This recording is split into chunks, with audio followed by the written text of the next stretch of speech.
to a local church podcast, a podcast devoted to loving God, loving people, and making disciples. We'll be your hosts. I'm Pastor Ryan. And I'm Noah Gartland. What's wrong with you people?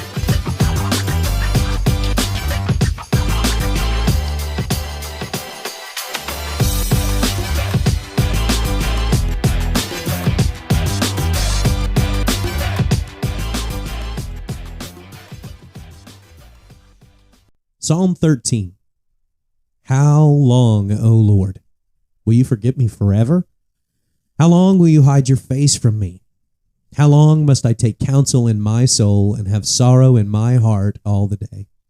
How long shall my enemy be exalted over me? Consider and answer me, O Lord my God.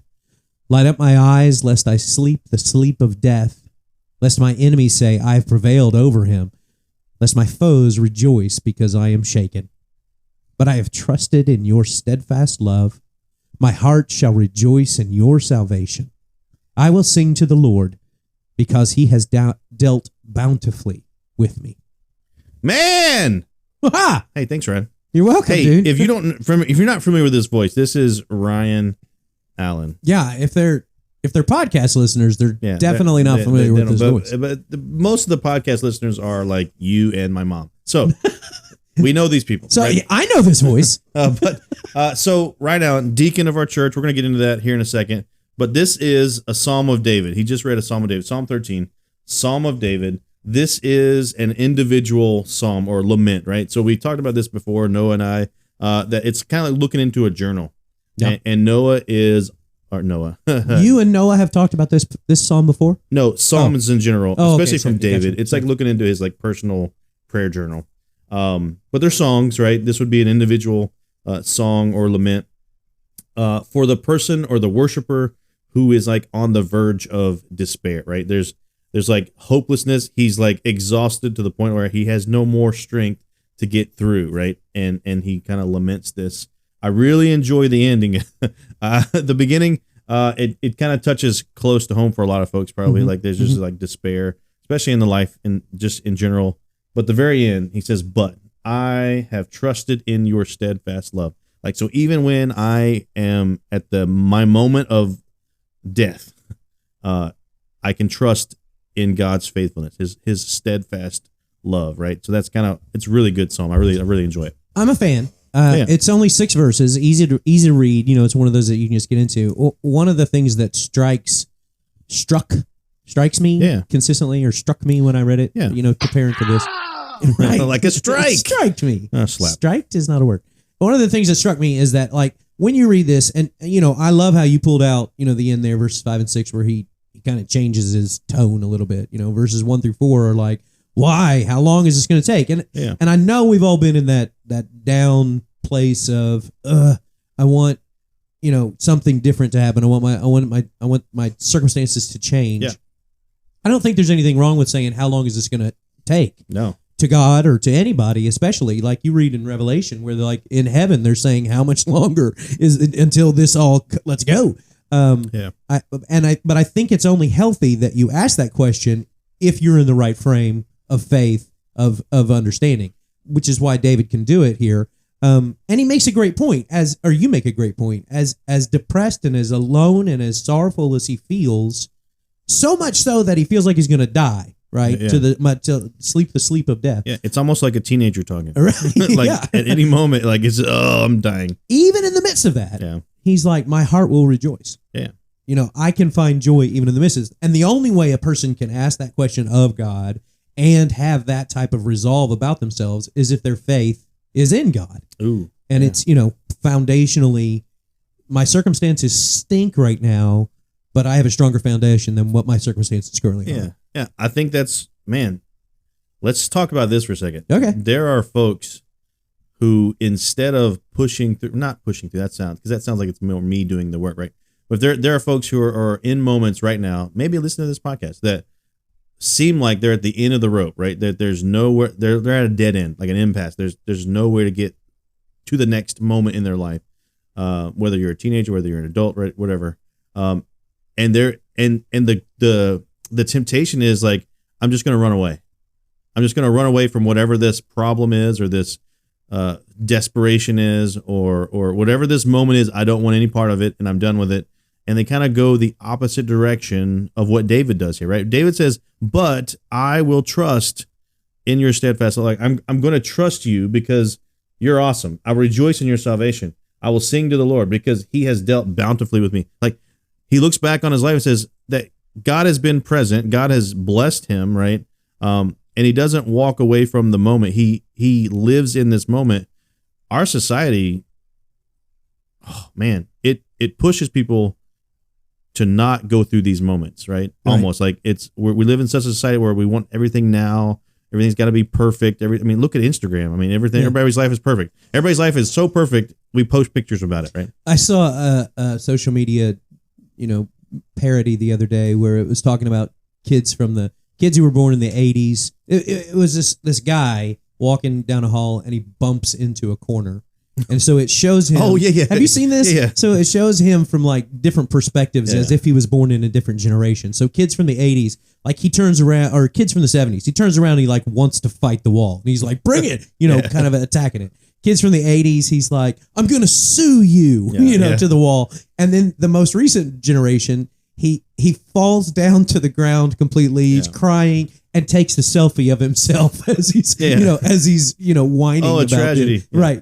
How horrible it is that he bumped into the wall. I thought it was really clever. It's 2022, we're a society full of, if it's not perfect, I don't want to do it. Yeah, I'm going to give up. I'm just going to quit and just kind of put a picture about it. But but this psalm is really poignant for today. But wait, Psalm 13. Before you leave, you got something else? I do. It sent me to 2 Corinthians. So 2 Corinthians chapter 1, Paul is writing to the people of Corinth, and the very, very beginning, he starts off with this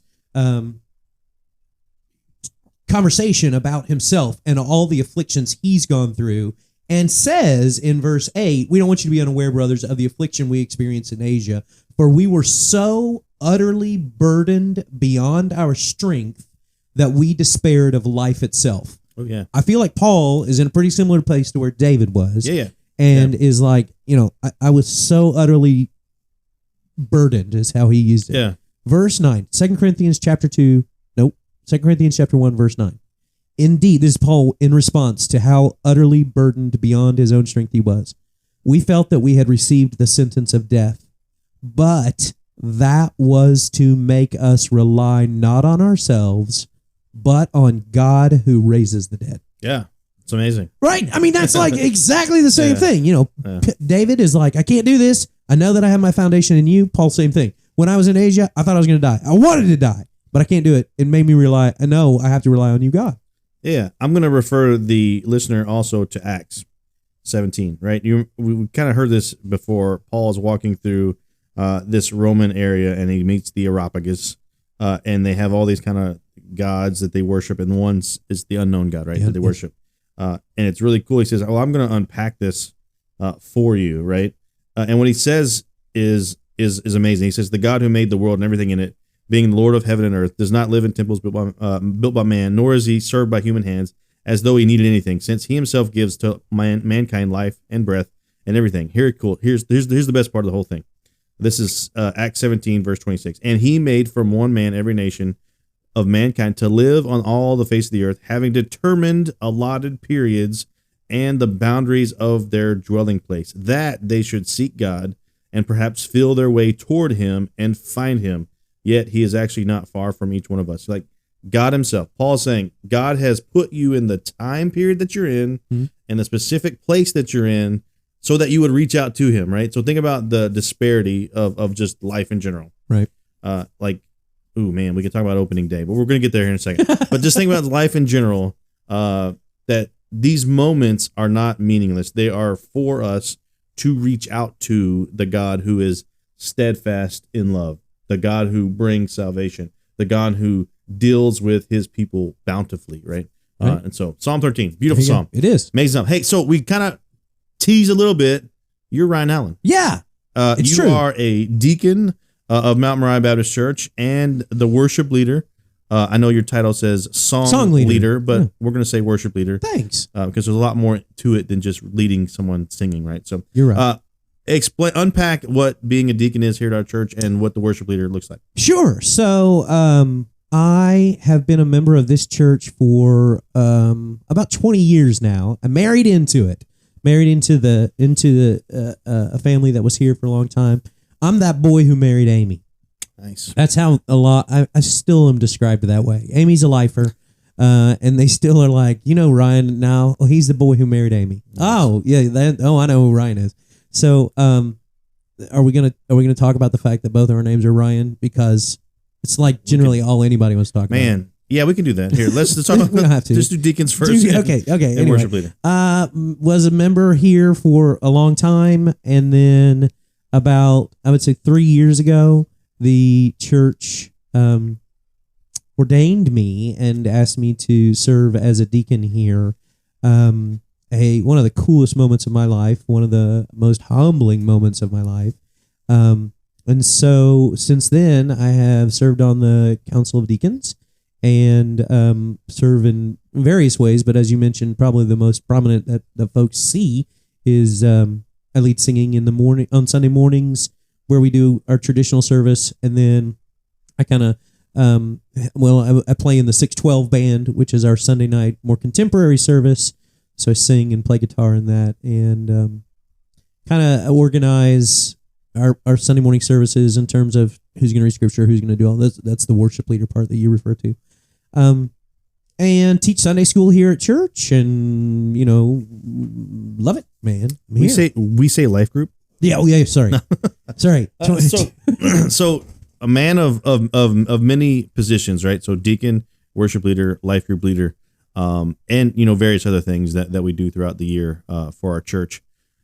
As far as your role as deacon, now I didn't unpack this too much for you. I gave you a little list of things we're going to talk about. Yeah. But deacon, you talking about this agenda for this podcast? Yeah. Oh, I'm with you. But for the deacon part of it, what is the most, I guess, beneficial part for you being a deacon in a local church?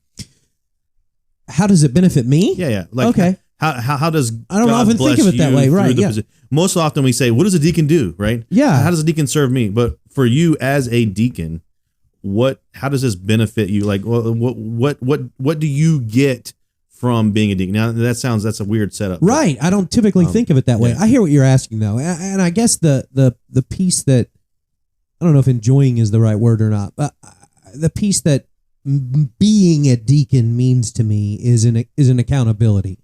I receive from the local church, from my fellow members, from my pastor, from everybody, an accountability from God, obviously, that I have a role and a responsibility. And so, if I were to shirk that, if I were to not care that I were a deacon, if I were to care, not just go about business as usual, then I feel like I would be not living up to the standard of which I was called. Oh, okay. And so I feel a sense of accountability. And I don't want that to be confused with, I serve because I'm trying to earn something. Oh, I got you. Yeah. I don't mean it that way. I just mean to say that I feel compelled to serve God, to serve the church, to serve His church, to serve the people of this church in a way that is glorifying to Him.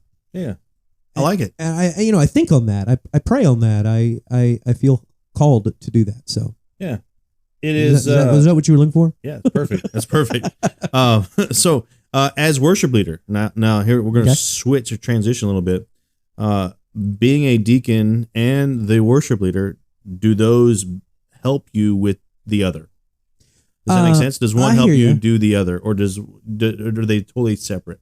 They're not totally separate. I mean, they are.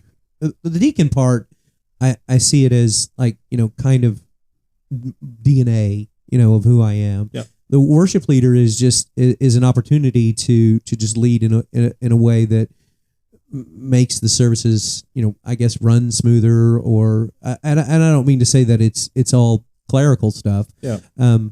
So it's hard to distinguish between the two. I see the worship leader opportunity as, a way to, gosh, Ryan, we stand back there behind the stage and pray, and every single week I I don't want to say I struggle with it, but I'm very mindful. That's a better way to say it. I'm very mindful of not being seen.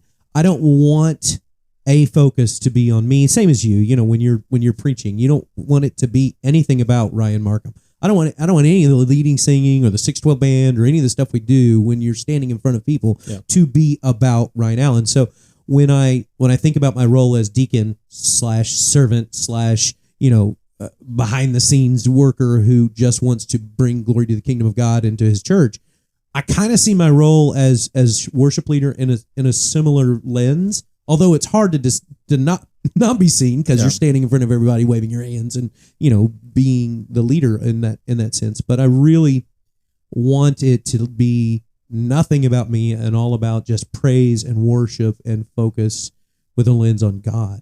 So maybe that's how they kind of interact, overlay each other.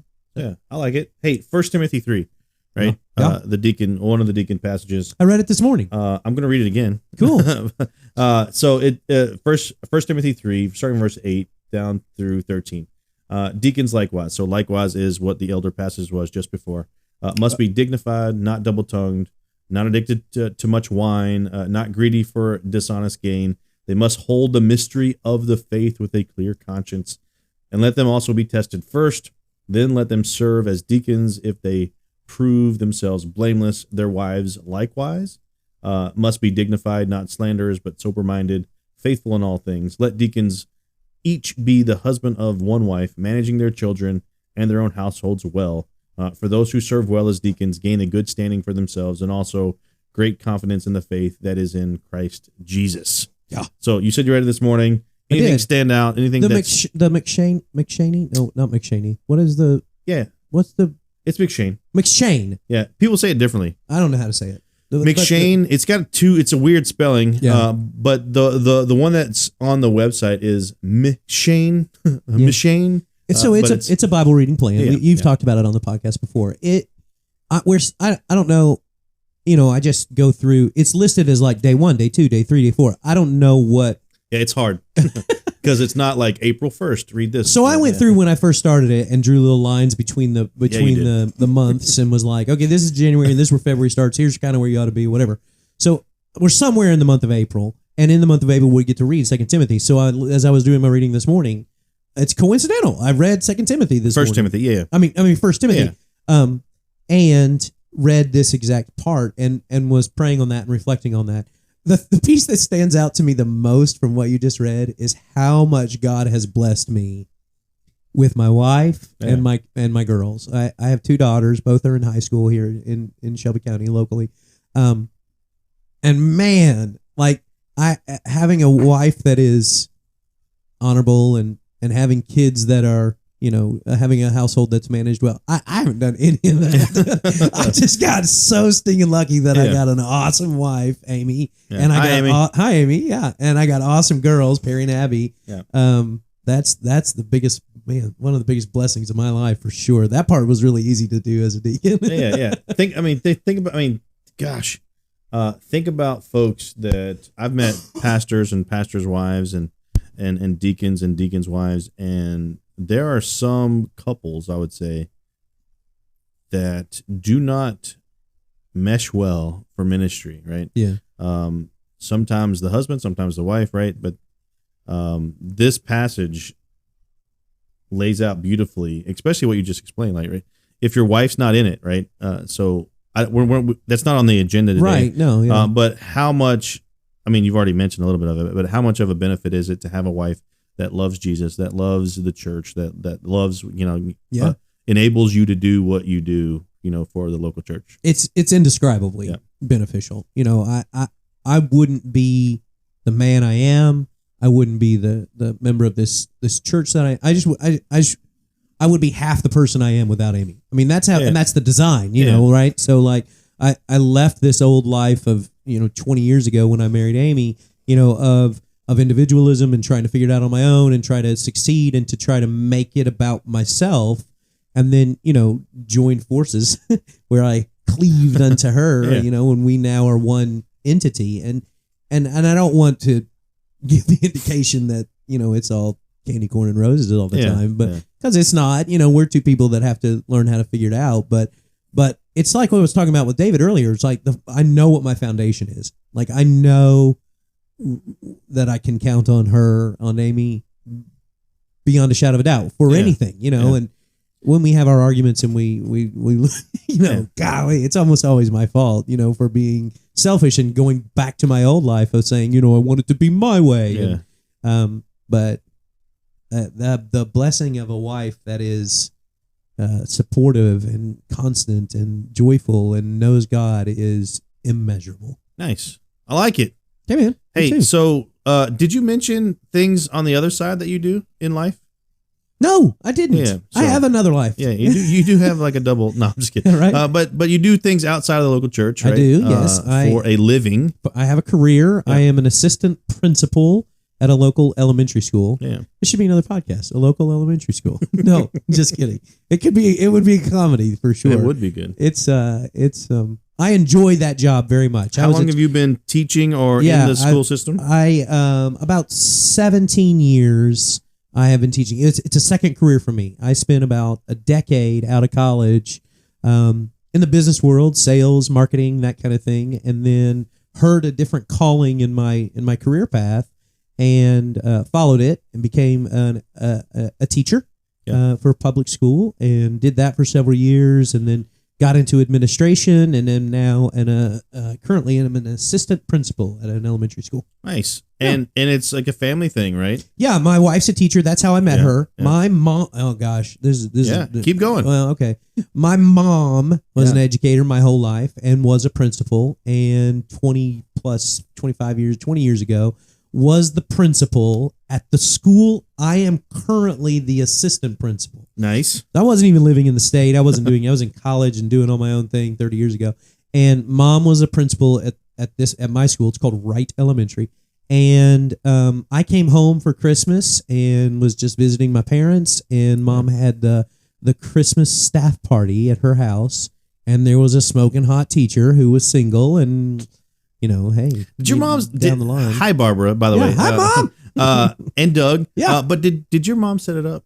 Did she know that Amy was coming to this party? Well, I don't know. I mean, I guess it was a school party. It was. Everybody was there. Was there something in the background? It could have been. This is not a Valentine's podcast, but this could be. It could be. Man, this is juicy. Yeah, I don't know. We've never really talked about it to that level, but my mom was a God-fearing, awesome mom who, no doubt prayed and prays for me constantly, and I have no doubt, as I'm a dad now, and I pray for my daughters who, one of them doesn't even have a boyfriend. I don't know what's going on, but I'm praying for their future spouse right now. Yeah.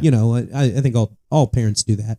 I have no doubt that my mom was praying for my future spouse and knew of Amy. Obviously, she was worked for my mom, and maybe somewhere in I'm just saying. In the deep it's a darkness possibility. of it all, she was weaving her master plan, but could be a possibility. It worked out, however the case. Yeah, and all these years later, my wife still teaches in that school, and I taught at other schools and did other things in the district, and then God led me to have the opportunity to be the assistant principal in the same school where my mom was principal. Now, I can't be principal of that school. Because of Amy. Because my wife. Thanks, Amy. Thanks. Way to go, Amy. No, because my wife works there, and then if I can be assistant principal because I don't directly evaluate her. So gotcha, I do evaluate other teachers, but just obviously not her because she's my wife. And I couldn't be principal because the principal is the overall evaluator of everybody. Gotcha. That would be nepotism. Yeah. Hey, so speaking of school, so we're going to transition a little bit. Okay. School systems. There are 12 states right now.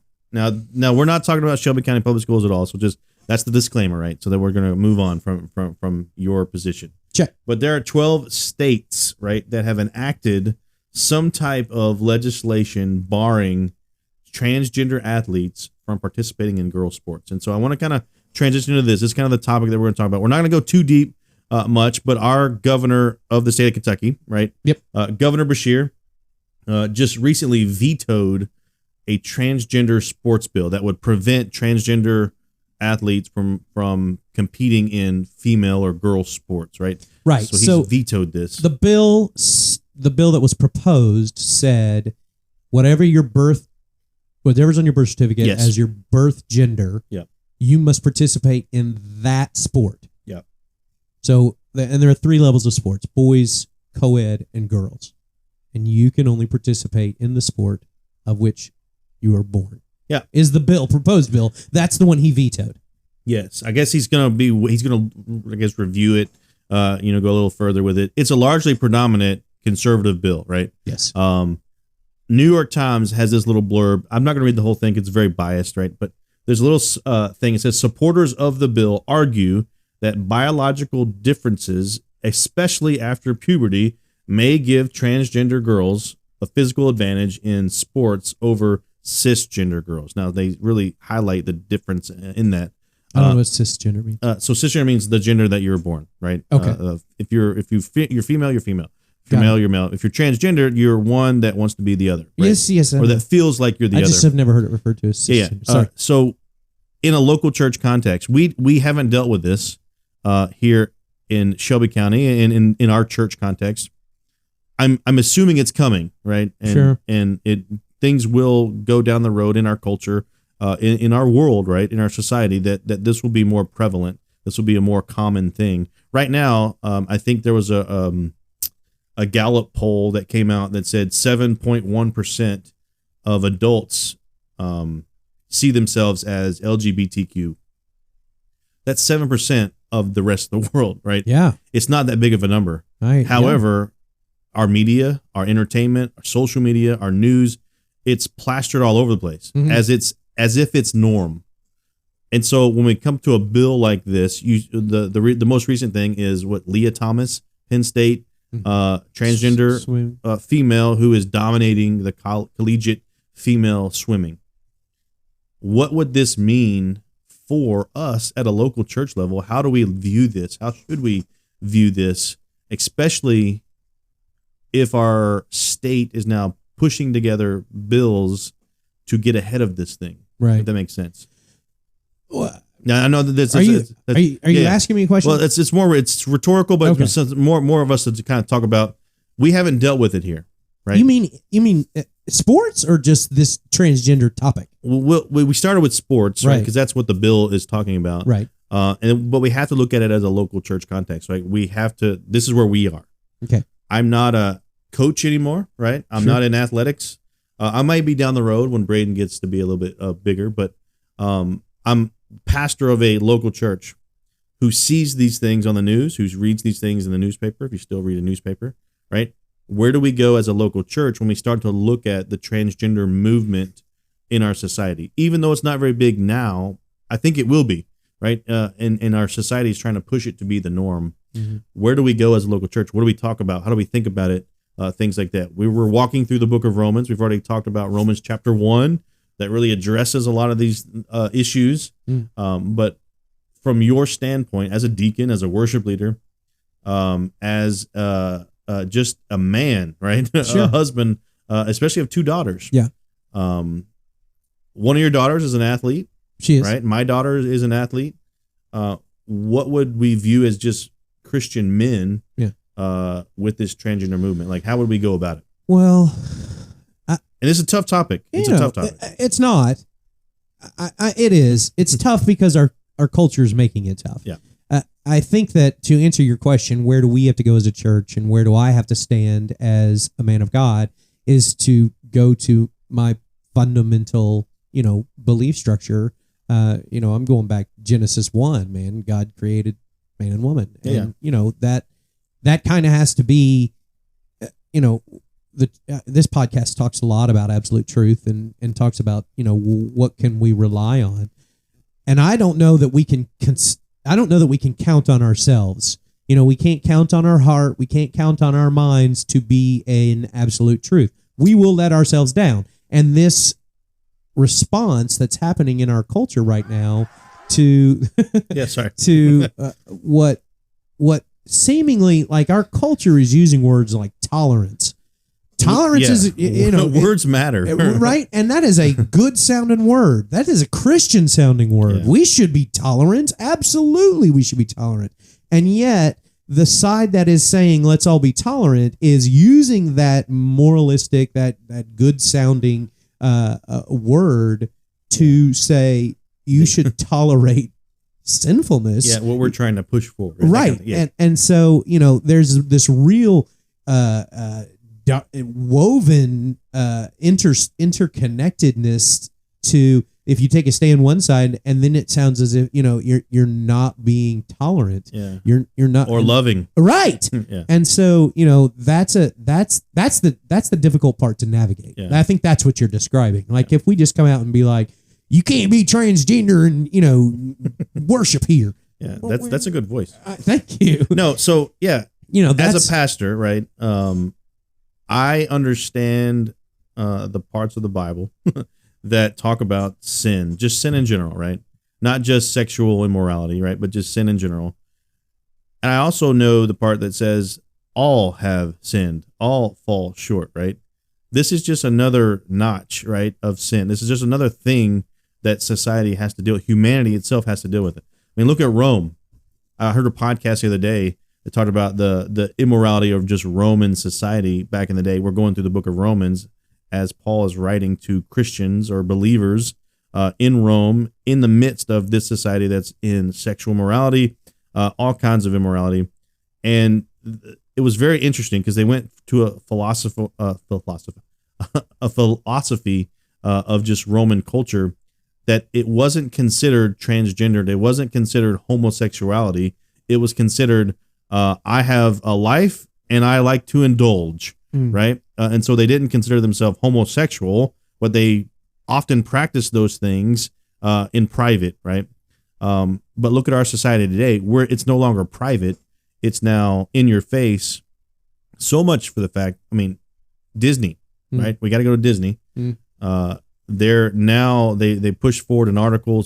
I think it was Wall Street Journal, New York Times, one of them pushed out an article from Disney Corporation, I guess, an entity of Disney, that said that they're going to start, instead of being political, they're going to start now making movies, cartoons, media, entertainment, that kind of stuff for children to kind of make this transgender movement, LGBTQ, the norm, right?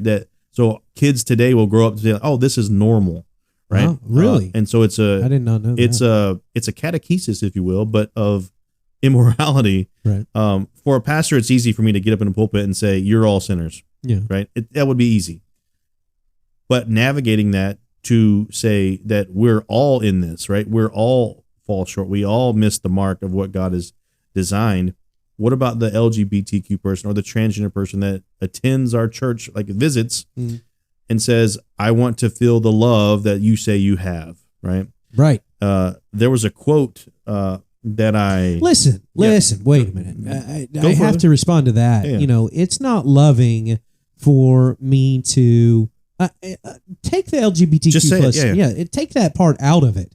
It's not loving for me as a member of this church to allow the guy who's cheating on his wife to, just be in that sin, and me to not say, hey, man, I care enough about you to say, let's, all sin is sin and separates us, right? Or the guy who's, the gal who is, disrespectful to her husband. I mean, you just fill in the blank with whatever sin it is. Just because this topic that we're talking about in this very moment is a hot button topic right now doesn't make it more sinful. Yeah, the only. Yeah, right. It's not the I only. love your point. This is just another in a long list of things that displease God, and we can't focus on the one and say you're more sinful than another, or you're not welcome here in that way. We're going to love all the sinners, right? That's what this place is for. We want this, but we can't just say you can continue to live in your sin and be here in this place and do this membership thing that we're doing, but I want you to feel the love, and if the LGBTQ person is like, I want to feel this love that you guys keep talking about. Here's the love. You are a forgiven, God sent his son to die on the cross for your sins. That is the love. Yeah. Yours, mine, everybody's. It's for all sinners. Yeah. And that's the love that you want to feel, not the love that says, well, we're just going to let everybody do whatever it is they want to do.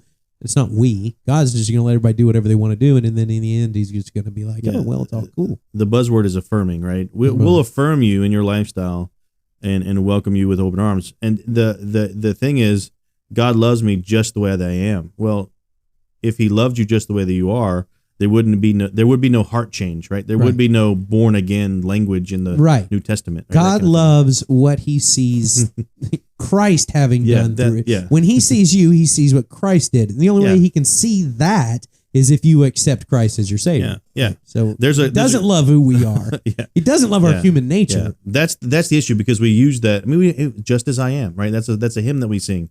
Billy Graham used it in his crusade. Just as I am. But that's what, just as I am, I can come and find Christ, because I don't have to get myself in order. I don't have to use my human power to get my life together in order to sacrifice all to Christ. I can come just as I am.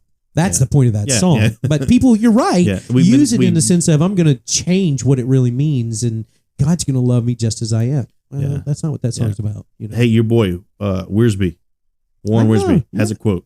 I can't believe you'd quote him. Yeah, it's mark it down. Truth without love is brutality, and love without truth is hypocrisy. Wow. I'm going to do it again. I like it. Truth without love is brutality. So if I stand in a pulpit, right, if we as Christians stand on a soapbox and just shout the truth that we find in Scripture without loving the person that we're talking to, it's brutality, right? It would put so much of a weight on the person that they would run away from the church, right? They would run away from Christ. But he changes it. He flips it and says, but love without truth is hypocrisy, right? So if I say, hey, come, just do you, right. You be you, listen to your heart. We're going to love on you and that kind of thing, but we're never going to kind of put forth the truth that we find in Scripture. That's hypocrisy. That's why the people outside of the church usually say, hey, that place is just filled with a bunch of hypocrites, right? Yeah. Because you say one thing and you do another, but usually it's for different reasons. It's a good quote. I like it. Yeah, Warren Wiersbe. He's not necessarily my guy. I mean, he's your boy. He's not. I mean, he's not my boy. Speaking of your boys, opening day. We have to talk about opening day. I know this is not a sports podcast, but there are times that we, like today, we're going to talk about what's happening in the world. I'll start. Go ahead. And then I'll let you jump into it. Yesterday, Yankees, Boston Red Sox played. This is baseball opening day. Baseball opening day. It's the only opening day in the world. Right? The only one that really matters. Yeah, if you talk about the NFL, I'm going to kick you out of my office, right? Okay. Baseball. That's where it's at. I'm with you. I'm hearing you. It went to 10 innings. The Yankee Red Sox. Man. Garrett Cole, overpaid pitcher, started out this game for the Yankees. He's starting pitcher for the Yankees. Which Yankee is not overpaid? Man, there's a lot now. Okay. I mean, you got like a handful that were like just take all the pay all ceiling. Right, we don't have to get into that. But Garrett Cole, he starts out. A little dig. There. Boston hits a home run. They're up 3-0 first inning. Yeah. And then the Yankees get up and it's a homer and they're 2-3 and it's close the whole game. Then they tie it up in the bottom of the ninth or the top of the 10th or whatever. But the Yankees come back to win 6-5 opening day. Nice. Tough game. Yeah, against the Red Sox. But they win. Well done. Right. Braden, my little man, put his rally cap on. He was ready to go. This is the first time he watched the entire 9 inning. Well, 10 in this case. 10 plus inning game. And he was on board. That's awesome. Yeah. So that's cool. The Yankees won. You are not a Yankees fan. Nor a Boston Red Sox fan. Right. I am neither. You are. I appreciate baseball. So you are a humble Cincinnati Reds fan. I am yes. I have been a Cincinnati Reds fan my whole life. Lived in near Cincinnati when I was a kid and have grown up Reds fan. It's hard. That's a hard road to hoe right there, buddy. You know, it's kind of like being a Browns fan. Yeah. I said that we're not talking about the NFL. Sorry, go ahead. Yeah. So, well, I say it's been a hard road to hoe. It's not. I mean, they won it. They won the pennant the year I was born. They won the pennant the year I graduated high school. Like the Reds have been good. Don't misunderstand. The oldest franchise in baseball, Redlegs. And they typically always play on opening day. Only 3 times in their history have their opening day game not been at home.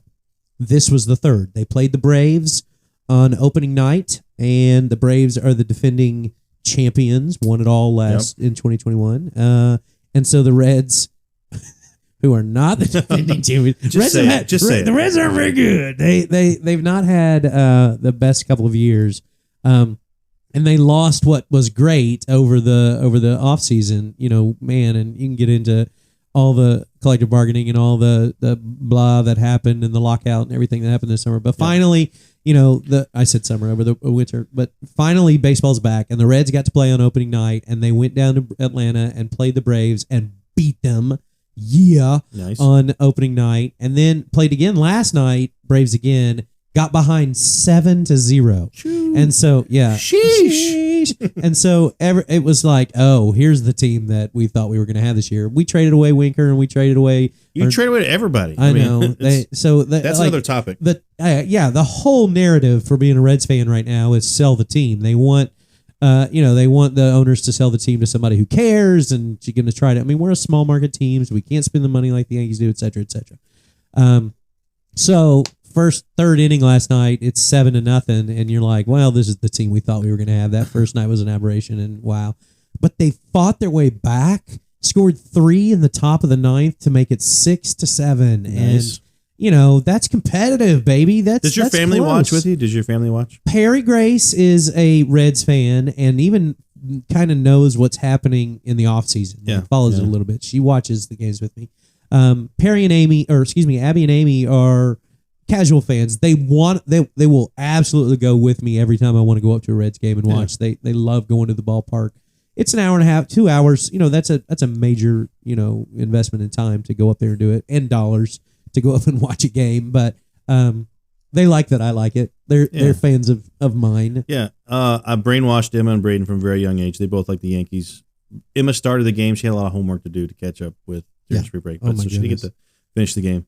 Robin.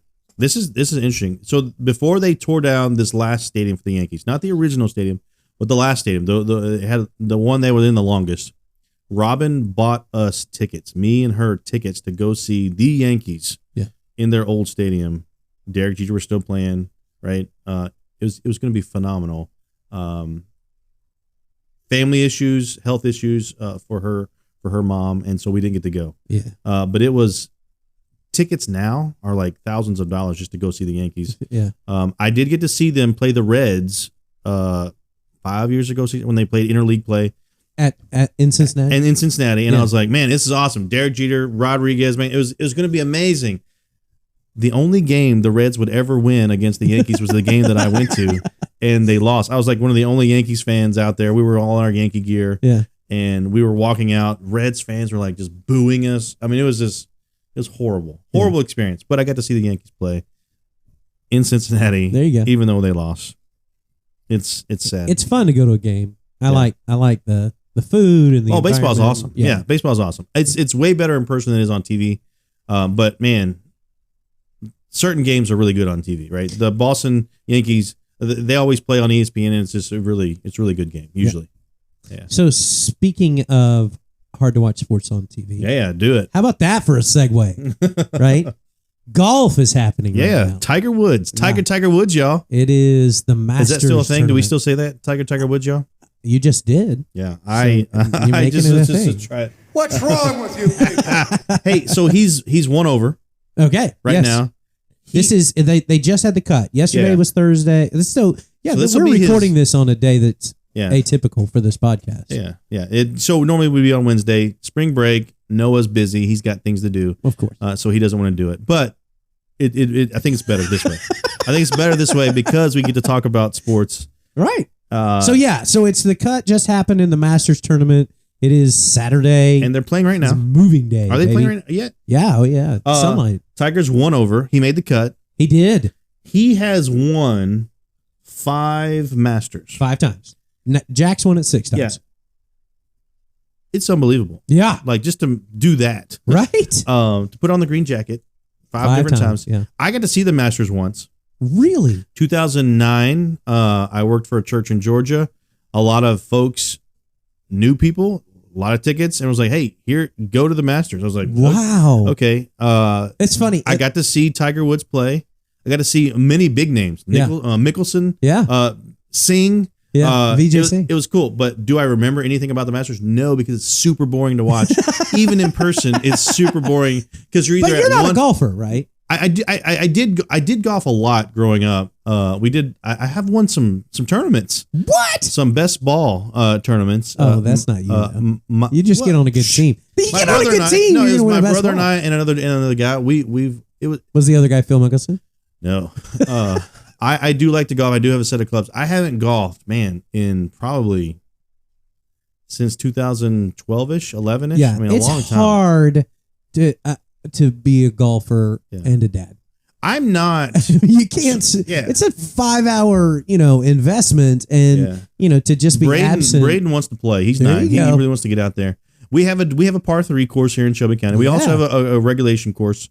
There's two Yeah. 18-hole. One is a private one. It's a country club, Yeah. but the other one is owned by the city. I don't belong in either one of those, and so I'm going to go to the par 3 course probably. With my T-shirt. Hey, that's it's $10. It's more fun. All you want to play. Yeah. I think it was what it was last summer. It's super awesome. I remember going there when I was a teenager with my dad, playing there several times. I really enjoy golf. Tiger Woods. It's a great comeback story. Back to the Masters. He's got back issues, right? That's obvious. You can kind of see him walking. Man. Yeah, you but see his face back issues grimacing. aren't what's getting him now. Yeah. It's the car wreck. Yeah. Destroyed his leg. They weren't sure he was going to walk. Couldn't get out of bed for 3 months, et cetera, et cetera. And then he hasn't played a competitive round in 500 something A long days, time. forever. and then this is his first tournament back since the How since the old wreck. is he? Do we know how old? Yeah, how old are we? 44, 45. He's our age. He's my age No. plus. Yeah, plus I'm Googling like it.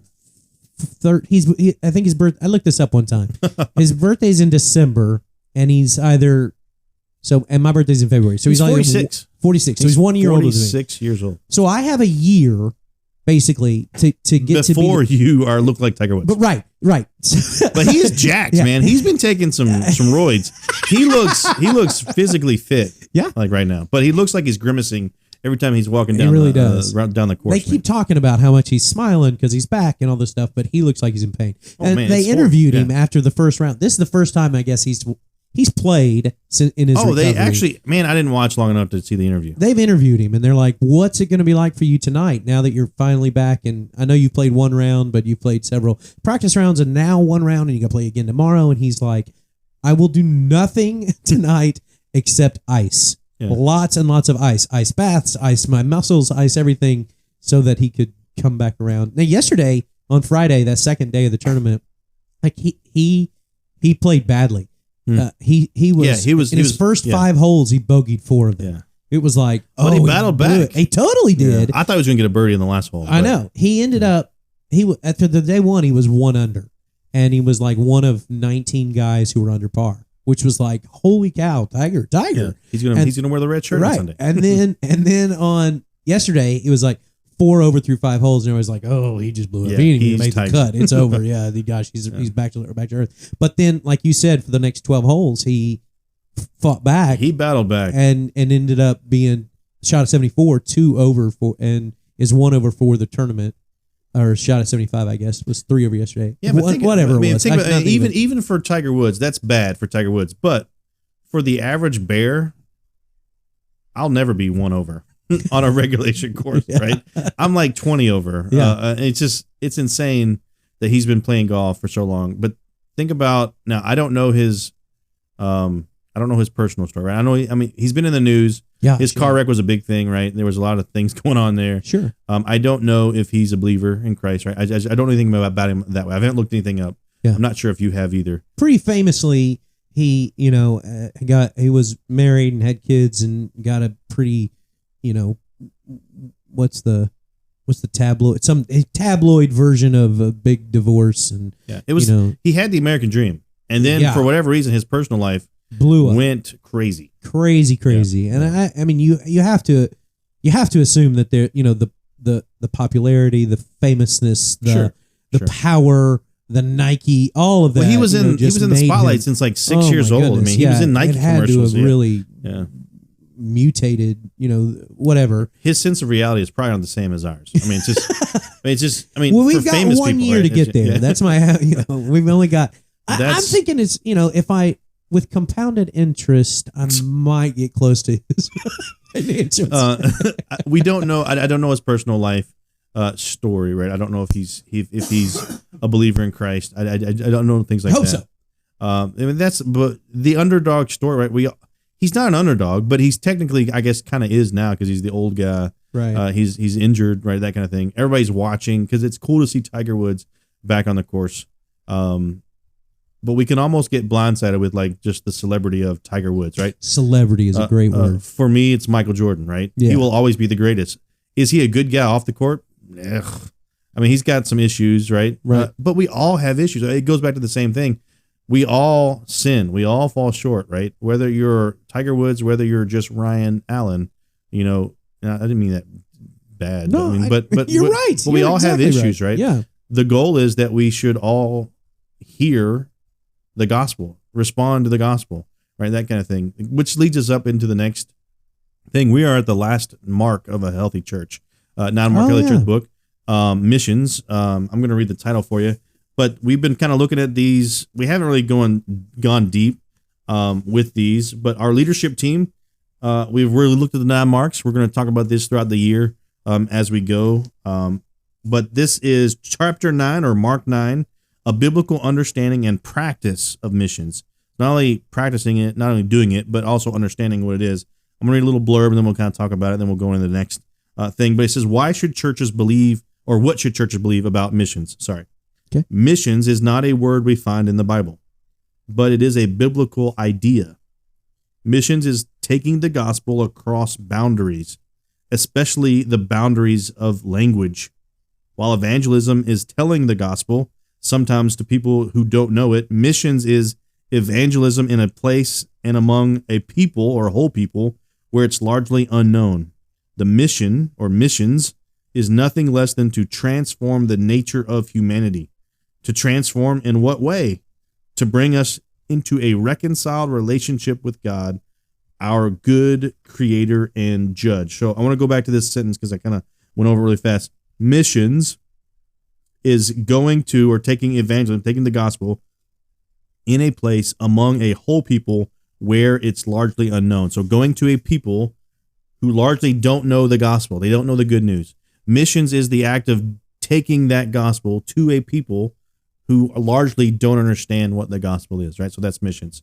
A healthy church, Mark Dever says, should be a church that understands missions, but also practices it, right? So let's talk about that. Unpack. This is not on your agenda. I added this this morning before you walked in. Throwing me a curveball there. And so Mount Moriah Baptist Church, historically, we do a lot of things for the gospel, right? We share the gospel in most of our events, all of our events, I would say, in some form or fashion, right? We invite people, we tell people, that kind of thing. And, you know, I feel like we've always been, you certainly have always been, I've noticed it since you've been around, make it a point to use every event to speak about the gospel. Yeah, that's the goal. Right. And I mean, it doesn't matter if we're having a parade or a car show or, you know, we're playing softball. The purpose of getting together, we take, well, I don't know if it's the purpose of getting together, but we take advantage of the getting together to describe the gospel. Yeah. Oh, man. Oh, you just before I go further, that's a whole topic in and of itself. There are folks who say, well, we're not going to get into that. I'm not going to get into that. Okay. But my idea is that the church should be the beacon of the gospel, right? We should be the herald of the good news. And everything that we do should be revolved around the gospel, sharing the gospel, giving the opportunity for people to hear it, but also to respond to it, right? That kind of thing. Missions is the act of taking the gospel to a people that largely do not know the gospel. And so we've recently started a coffee bar. I'm going to interrupt you real quick. I like how that definition talked about evangelism, but that's not the sole way to go on mission. Yeah. Well, so evangelism is like the fuel. Missions is the bus, right? Is the what? The bus, right? The bus. We're going to right. a place of I people. look at mission as like purpose, vision, you know, here's the charge. You're going to do the thing. This is where you go. This is you're on a mission. Yeah. our thing here, Mount Moriah Baptist Church, love God, love people, make disciples, right? Right. Who do the same. Yes. How do we do that? Well, missions is a big part of that, sharing the gospel. We are kind of moving into the missions kind of aspect, I think. We've really started to hone in on some things. One of the things is coffee bar. Yes. Right? Now, how does a coffee bar help us with missions? There is a company called Hope Coffee. Well done. Look at their plug. Yeah, you can go to hopecoffee.com. I don't think they'll listen to our podcast. Hey, you send them the link, baby. They do listen. follow us back on social medias. There you go. But they listen. if Everybody listens, a right? church subscribes to their coffee, you can select through a lot of different coffees. The money that you give to pay for this coffee goes directly to the mission field in Mexico, Honduras, Guatemala, even Africa, different places in Africa. And so we have recently started a subscription. We have the coffee in. Nice. This Do we have Sunday. light coffee? We don't have light coffee. Oh. Let's do a poll. Noah.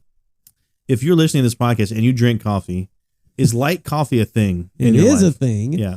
Noah says that nobody drinks light coffee. And so we have a medium Honduran, a medium Guatemalan coffee coming that we'll have available. And we also have a decaf version of the Guatemalan coffee that we'll be setting up. But all the money goes to missions. It goes directly to the farmers. Hope Coffee often puts videos and things up that says your help or your subscription helped share the gospel with 500 people, 400 people, 600 people, that kind of thing. Help build wells, help build, a church building, things like that.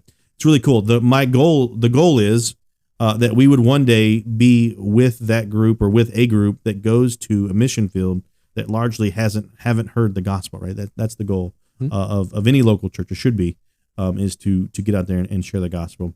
And I'm not a coffee drinker, so I know this. I was actually going to bring that up. I didn't want to derail from your point of where it is the way that you can support missions goes well beyond getting on a plane and flying somewhere and doing it. Like, you can support missions, you can be on mission, you can do missions, in various ways. There are a lot of folks who feel real timid about going, right? And so, but there's the coffee other bar ways that we is can do to support it. Yeah. Sure. And so the coffee bar is like an example of the plethora of ways that you can support the mission. Yeah. Work. And it's also a really easy way for us to get involved, right? To start talking about missions. And so I didn't want to derail. I didn't want to detract from that point. But I do not drink coffee. You don't even drink coffee. I tried. So I joined the Army around high school, 1996. And everyone was drinking coffee. So I was like, you know what? I'll try it. And it didn't do anything for me. Yeah. Did not like it. I'm a big coffee guy. I did a lot of milk at one version, a lot of sugar, didn't really work. Did no sugar, no milk, just straight up black, didn't like it. Kind of went in the middle. I mean, it didn't do anything for me. There you go. Hey. Yeah. I guess I'm hyper already. If you know me, I'm not, I'm pretty even keel usually. So I like coffee. Yeah. I drink a lot of coffee, but I'm not a coffee snob. Like, I'll get gas station coffee. Now, Noah, who I'm sure will listen to this, is a coffee snob. We're just going to say it. Yeah. I mean, it deserves a choir. He is a coffee snob. Sheesh. He set up our bar, though. He has set up the coffie bar. Yeah. Kudos to him. Right. If that's your jam, that's your jam. And I just don't have, maybe I'm not as sophisticated, I don't have as sophisticated a palate as Noah. And so when you told me that he said this business about the light coffee, and I don't know the difference between light and medium and dark. I suspect it has to do with the boldness of it or the intensity of the flavor. And I like coffee, so I tend to gravitate toward the darker versions of it. But I mean, let's not. Why you gotta hate on the light coffee drinkers? I don't have any preference either way. He does. So it's going to be ready. I'm just trying to bash on Noah. Hope Sorry, Coffee. brother. I love you. Hope Coffee will be available tomorrow, Palm Sunday. Palm Sunday and Easter Sunday. That's another good segue. Yeah, there you go. We are taking a break from Romans. I might reference Romans, but tomorrow's Palm Sunday. And then the following Sunday is Easter Sunday, big celebration. We have something new this year that we're going to try to do. Mr. Eddie Bruner, who built my bookshelves, yes, who I have not finished painting. He also built us a cross for Easter. It is out front. We put it out this morning, and the goal is for families and individuals alike to bring greenery, some kind of fake greenery or fake flower, and put on the cross. We're going to have some wire that you can kind of put the stems or whatever in.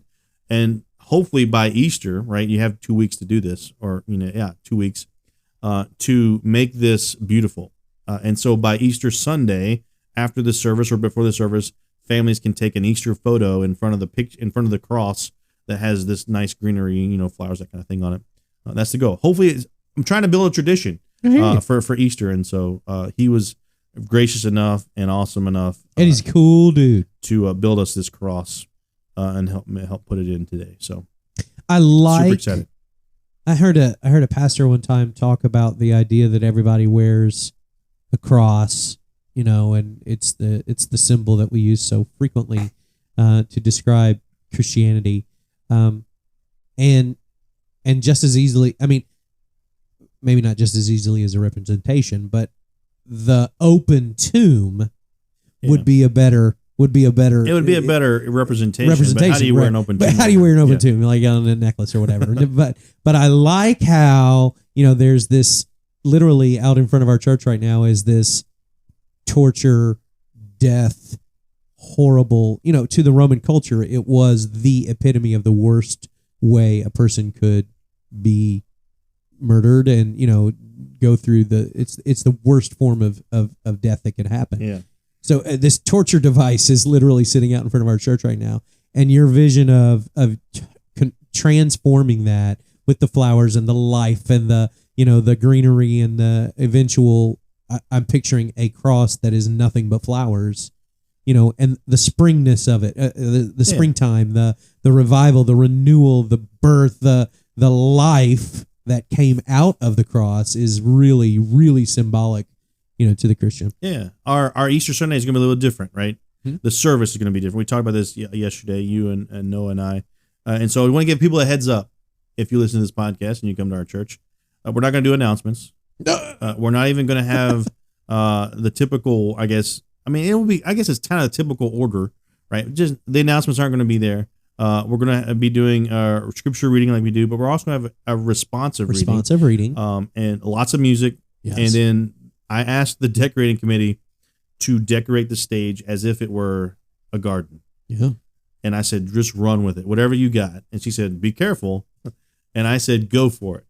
And so I'm picturing a garden, right? So the topic or the idea of the sermon or the message will be back to the garden, right? Humanity's efforts, humanity's attempts is always trying to make things perfect, right? On our own terms. Mm-hmm. We want to get back to the garden in a sense, but Garden of Eden. Yeah. But there's only one person who can actually make things right. Nice. And that's the snake crusher, Jesus. Easter is a big picture of that. We often get caught up on the Good Friday part, but Easter is the amazing part, that without the resurrection, there is no Christianity. Without the resurrection, there is no faith in Christ, right? I mean, so I mean, you can go many different directions with this, but think about 2,000 plus years later, we're still talking about an individual who died on a cross and he rose again. Mm-hmm. We don't talk about anybody else like that. And over 500 witnesses to his resurrection. You can't find 500 people to agree on anything these days, but we're still talking about Jesus because it's true. It happened. It's actually real, right? And so that's what Easter is all about: is that he rose again, conquering both sin and death. And so that's the goal. He is the one who enables us to get back to the garden, the peace with God, like Adam and Eve had. So, yeah, it's. I heard a pastor one time, I want to say it was Matt Chandler, but I can't recall who, say, it had to happen this way for the perfect design, for God's plan to unfold, right? He had to conquer death, because if he didn't, then death would have won, right? Like that could be the end of the story, and that would be more superior, more sovereign than God. But it's not. Like death is not the end. Death is not.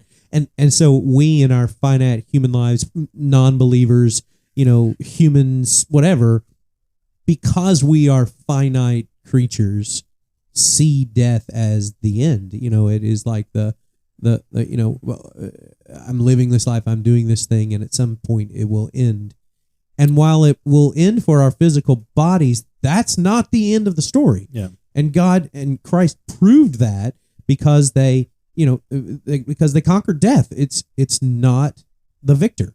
Yeah. And so the wages of sin is death, right? If you continue on in your life apart from Christ, that is the end. Yeah. You know, that is the what happens. But for the believer, because God's plan perfectly unfolded the way it did, death is not the victor.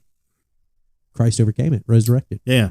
It's good stuff. Hey, words of wisdom. This is the end of the podcast, right? I feel like this is the part I've been dreading the most. This is the best part, I think, of the podcast, because it really brings out the heart of the individual, I think. Yeah, that's heavy right there, man. That's some pressure. Like if this is for posterity, this is like the Noah and Ryan Markham podcast. It is not, and here is this Josh who just shows up and is like, hey, let me drop some wisdom on you. And I don't really that's a big pressure. Like, this one needs to matter. This one needs to count. All right, here it is. You ready? Yeah, bring it. No, I don't know. Just All bring right. it, man. I'm going to say counsel. What? Don't go it alone. That's what I mean to say. Like pride, all these things that get in the way of us just being like, I can figure this out. I can make it happen for me is not the way. My words of wisdom, what are they called? Words of wisdom? Yeah. Wise counsel. Seek counsel. Seek advice from wise people. Nice. I like it. It's good. Wisdom. It's good. Hey, my words of wisdom for today. That was terrible. It was good. No. For April the 9th, right? 2022. I want another shot at mine. Here's the words of wisdom. If you love Jesus, join a local church. See? Right? If you love Jesus, Yeah, that's great. don't sit in your pajamas and say, "Hey, I can do church from home," because it's not the same. God has designed the But I church can Zoom for it. support, for encouragement, for equipping, all that good stuff. To seeking your counsel. Yeah, even to seeking That counsel. was mine. Yeah. That was what mine You can was. bring it. It works the same way. Mine was bad. Hey, was bad. don't forget, love God Love people and make disciples. disciples.